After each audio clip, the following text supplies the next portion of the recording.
Bonsoir à toutes et à tous, ravi de vous retrouver sur 8 Mont-Blanc, il est 18 h, bienvenue dans cette édition du journal de la rédaction. Nous sommes le lundi 28 mars 2022, au sommaire ce soir. Cette fois, c'est officiel, le Rugby Club Savoie-Rumilly évoluera la saison prochaine en National 2, le nouveau championnat mis en place par la Fédération française de rugby.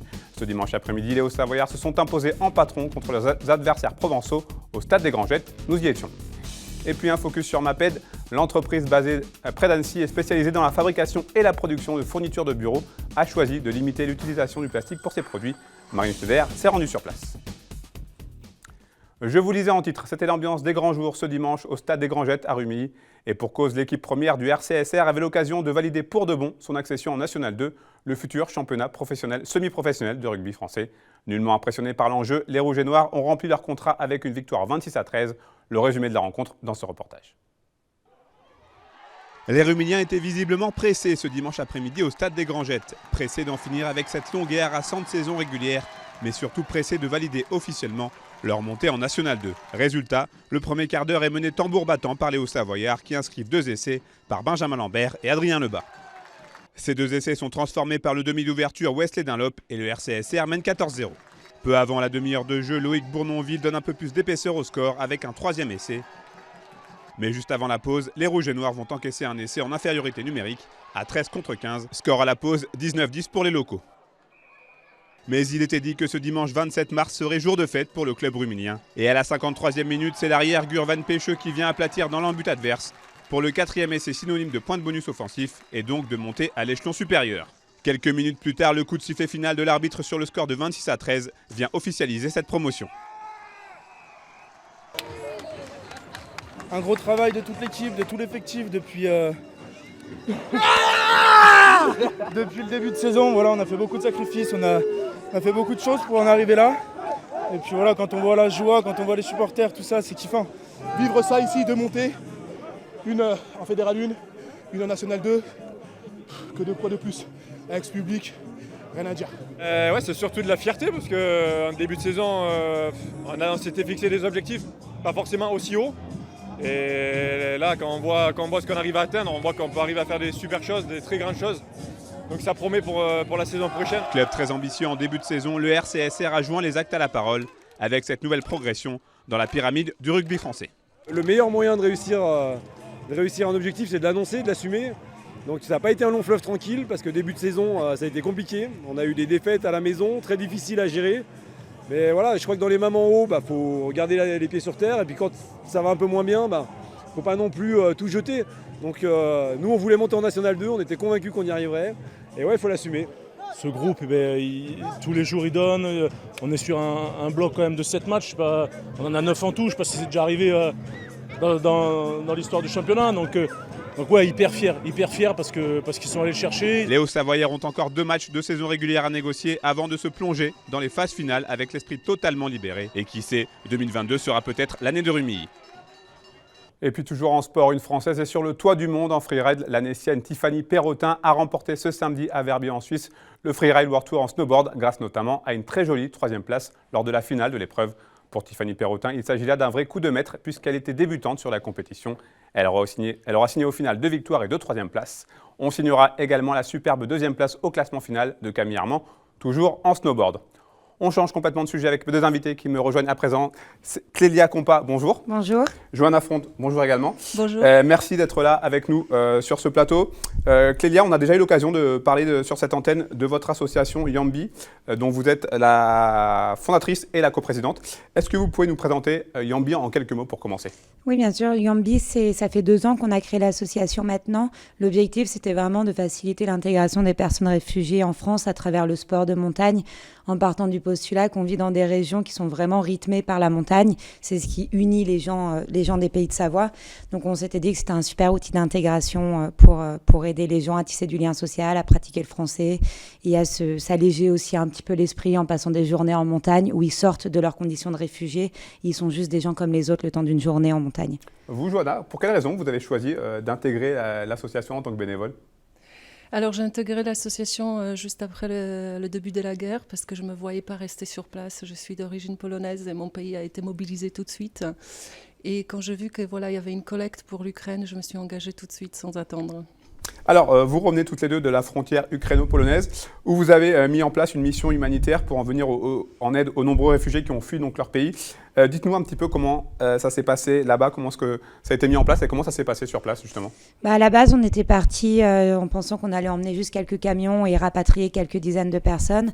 On s'est retrouvé à devoir porter énormément de responsabilités qu'on n'avait pas anticipées de par la désorganisation complète sur place de l'état, la situation qu'on a trouvée sur place. Donc les quelques dizaines de personnes qu'on pensait évacuer vers la France se sont transformées en presque 800 personnes. On a travaillé très étroitement avec l'ambassade de France en Pologne, avec des municipalités et des préfectures françaises qui nous ont fait confiance parce qu'on apportait une certaine structure, on travaillait de façon assez carrée là-bas au milieu de tous ces bénévoles qui partaient un petit peu dans tous les sens. Donc on a essayé de remettre un petit peu d'ordre dans le coin français et de s'assurer que les évacuations vers la France se fassent d'une façon un petit peu plus safe et un peu plus structurée, sécurisée.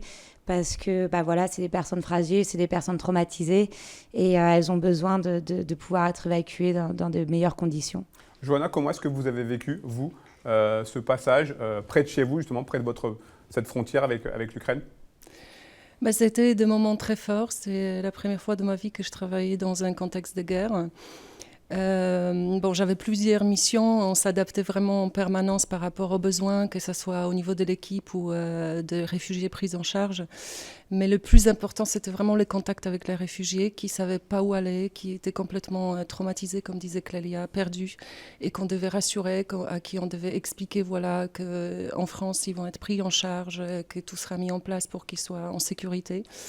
On a fait face à des familles séparées parce que les hommes restaient en Ukraine avec certains enfants, notamment les ados qui n'avaient pas envie de partir ou les personnes âgées qui n'avaient pas envie de partir non plus.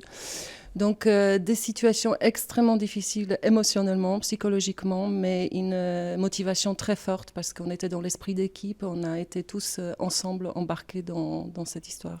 Clélia, Johanna, elle avait un rôle prépondérant, indispensable, notamment au niveau de la langue pour arriver à communiquer avec les gens sur place. Je pense que Johanna, elle s'est retrouvée à faire le travail de 10 personnes pendant le temps où on était là-bas. Elle a joué un rôle vraiment essentiel pour rassurer les gens, comme elle disait, pour remplir nos autocars, en fait, parce que les gens, ils avaient peur, ils avaient besoin d'être rassurés sur où ils allaient aller. Et de par le fait qu'elle est polonaise, elle s'est aussi retrouvée à faire tous les petits trucs sur le côté pour nous aider, les hôtels, les trucs, les machins. Donc, elle s'est retrouvée vraiment à faire le travail de 10 personnes et sans elle, ça aurait été très difficile. Qu'est-ce qui a été le plus difficile sur place, justement, pour vous ? Pour moi, j'ai souvenir vraiment de la découverte du centre des réfugiés. Le premier contact avec ces lieux a été choquant. Vous ne attendiez pas à ça ? Je ne m'attendais pas à ça et ça a été vraiment difficile de voir. En fait, il faut imaginer un grand centre commercial vidé dans lequel on va loger plus de 1500 personnes par terre dans des conditions très difficiles, mais en sécurité, ce qui était le plus important pour eux. Et après, c'est des visages qui restent, des émotions, toutes les histoires que j'ai pu entendre pendant qu'on enregistrait les Ukrainiens qui voulaient partir en France. Donc Lélia, vous qui avez maintenant donc, l'habitude de côtoyer des réfugiés, qu'est-ce qui vous a marqué le plus justement là-bas ? Moi, ce qui m'a le plus marqué, c'était cette absence d'hommes, de voir toutes ces femmes et ces enfants un peu laissés à eux-mêmes, sachant que l'Ukraine, c'est une société assez patriarcale, donc les femmes n'ont pas l'habitude d'être chefs de famille. Elles se sont retrouvées sans leur mari, sans leur père, sans leur frère, sans leur fils aîné, enfin le fils adulte. Et ça a été assez marquant de voir vraiment ces femmes un peu désorientées, assez hagards. J'ai pas l'habitude, surtout que sur les routes de l'exil, il y a beaucoup d'hommes en général, puisque les hommes sont plus résistants, donc c'est souvent eux que les familles font partir parce qu'ils ont plus de chances d'arriver à destination sans que trop de mauvaises choses leur arrivent en chemin. Là, c'est une situation vraiment inédite de voir des milliers et des milliers de femmes et d'enfants seuls. Donc ça a été assez dur. Est-ce que vous avez prévu de retourner là-bas sur le front ? Donc là, nous, on est rentrés en France depuis une semaine dans un objectif de faire un plaidoyer, d'objectif de témoigner de ce qu'on a vécu, de ce qu'on a fait, parce que c'est pas notre rôle, nous, en tant que simples citoyens, de s'occuper de l'évacuation de plus de 700 personnes. On a besoin d'aide, on a besoin de structure, on a besoin que l'État se mobilise plus avec nous, qu'il nous soutienne plus, qu'il y ait plus de coordination. Donc là, on est rentré vraiment pour rencontrer les acteurs, pour tisser des partenariats, dans l'objectif de repartir au plus vite s'il y a besoin qu'on reparte. Parce que, comme je disais, C'est pas à nous de faire ça. Normalement, il y a des grosses ONG dont c'est le métier de faire ça. À l'heure d'aujourd'hui, elles sont absentes en Pologne et elles ne devraient pas être absentes. Elles sont absentes pour des raisons qu'on ne comprend pas, pour des raisons qui, on pense, sont plus diplomatiques et politiques. Donc à tout moment, quand ces ONG arriveront, nous, on n'aura plus de raison d'être là-bas. On est là pour boucher un trou. On est heureux de le faire, mais on est juste là pour boucher ce trou. Alors Yambi, ce n'est pas que l'Ukraine. L'Ukraine, c'est l'actualité du moment. Mais Yambi, c'est plein d'autres choses. Et notamment, ce week-end, à Saint-Gervais, avaient lieu les Yambi Olympiques. Qu'est-ce qui se cache derrière ce nom? Donc c'était après les Jeux Olympiques et les Jeux Paralympiques, on a décidé de faire les Yambi Olympiques. Donc l'objectif, c'était tout l'hiver, on a donné des cours de ski à un groupe d'une vingtaine de réfugiés qui vivent dans nos montagnes. On leur a donné des cours de ski de fond, de biathlon, de ski alpin. Et les Yambi Olympiques, c'était vraiment pour clôturer la saison, clôturer l'hiver dans une ambiance un peu festive, avec une petite compétition amicale pour qu'ils puissent mettre en pratique ce qu'ils ont appris pendant l'hiver, avec vraiment l'objectif pour eux de s'approprier ce sport, de s'autonomiser et voilà, de faire une activité valorisante de l'estime de soi dans une ambiance de fête et conviviale. Voir ces réfugiés sur des skis, ça doit vous procurer un sentiment assez incroyable, j'imagine. Moi, la montagne m'apporte tellement de bonnes choses. C'est vraiment l'endroit où je me ressource le plus. C'est pour ça qu'on a créé Yambi, parce que ça nous apporte tellement de bonnes choses dans notre vie qu'on voulait pouvoir partager ça.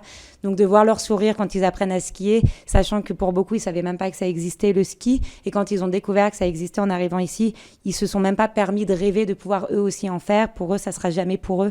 Donc, qu'ils puissent en faire, qu'ils puissent rêver et vivre leurs rêves, c'est vraiment beau à voir et ça nous confirme dans l'action qu'on fait. Johanna, quand vous entendez Clélia en parler, vous aussi, ça vous confirme dans l'idée que vous avez fait le bon choix en intégrant cette association?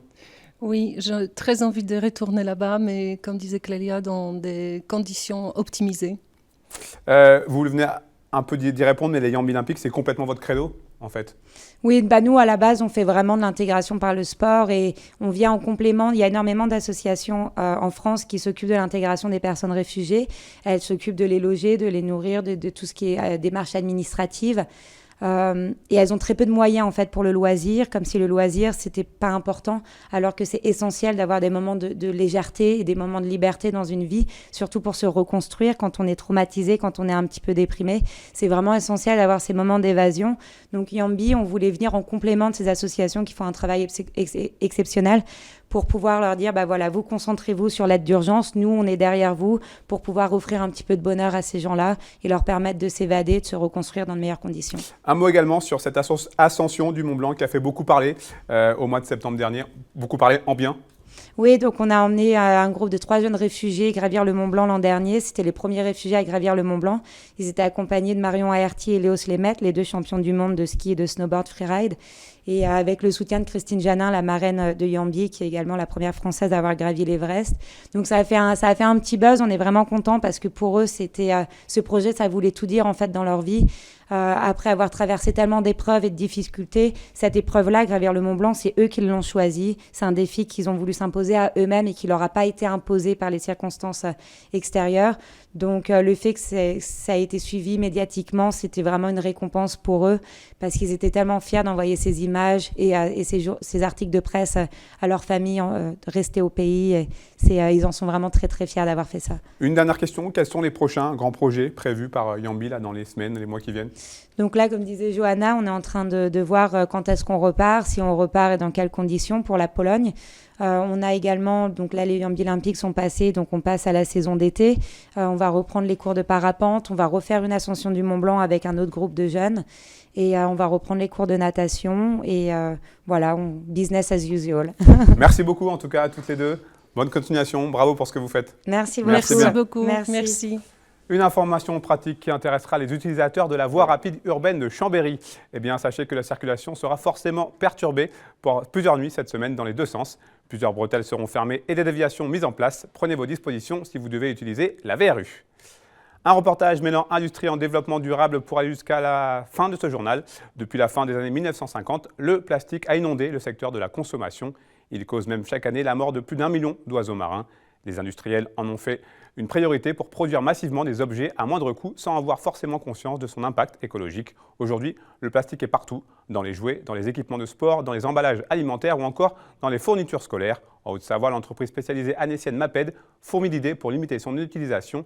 Marine Schneider s'est rendue sur le site de production Aragonais pour découvrir ces nouvelles innovations. Reportage. On le voit partout sur les feutres, les stylos, les gommes. Le plastique est partout dans les fournitures scolaires. Chez Maped à Argonay, l'entreprise cherche à limiter le recours au sacro-saint plastique. Exemple avec ses ciseaux pour adultes. Ici, en fait, on a injecté du plastique avec 50% de bois, ce qui nous permet de diminuer en fait la part de plastique dans nos produits et donc son impact carbone. Moins 50% sur le produit et 100% sur l'emballage. Maped se débarrasse du plastique sur ses packaging. Il le remplace peu à peu par des emballages carton ou papier. Mais le revers de la médaille, c'est qu'il n'est pas assez convaincant pour les consommateurs. Maped a déjà enregistré moins 30% de ventes pour cette gomme. Dans l'esprit du consommateur, en fait, il a besoin de voir que la gomme est blanche pour pouvoir se dire qu'elle fonctionne. Si elle veut casser les habitudes de ses consommateurs, l'entreprise va encore devoir plancher sur le sujet et user de pédagogie, car d'ici 2025, les industriels n'auront plus le choix. L'usage d'emballage plastique dit inutile sera interdit, comme le veut la loi anti-gaspillage. Mais pour le PDG de Maped, il faut relativiser.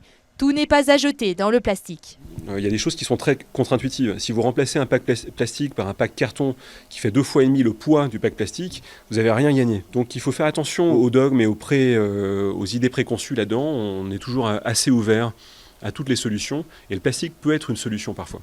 Transformer ces produits nécessite de revoir toute la chaîne de fabrication. Un nouveau défi pour ces industriels qui doivent revoir leur copie après 60 ans de pratique. Maped a dû réinjecter 400 000 € rien que pour vendre ses gommes à Argonay. C'est la fin de cette édition. Merci à vous pour votre fidélité à l'information sur 8 Blanc. Merci à toute l'équipe. Tout de suite, la météo présentée, vous le savez, par Thierry Paulme. Au programme cette semaine, un numéro inédit de votre émission Panorama ensuite. Emmanuel Jaude a choisi de s'intéresser au sport de montagne. Et pour ce premier épisode, rendez-vous avec François Damilano, guide de haute montagne. Passez une très belle soirée. Prenez soin de vous et de vos proches. Je vous retrouve mardi avec plaisir pour un nouveau point complet sur l'information sur 8 Blanc.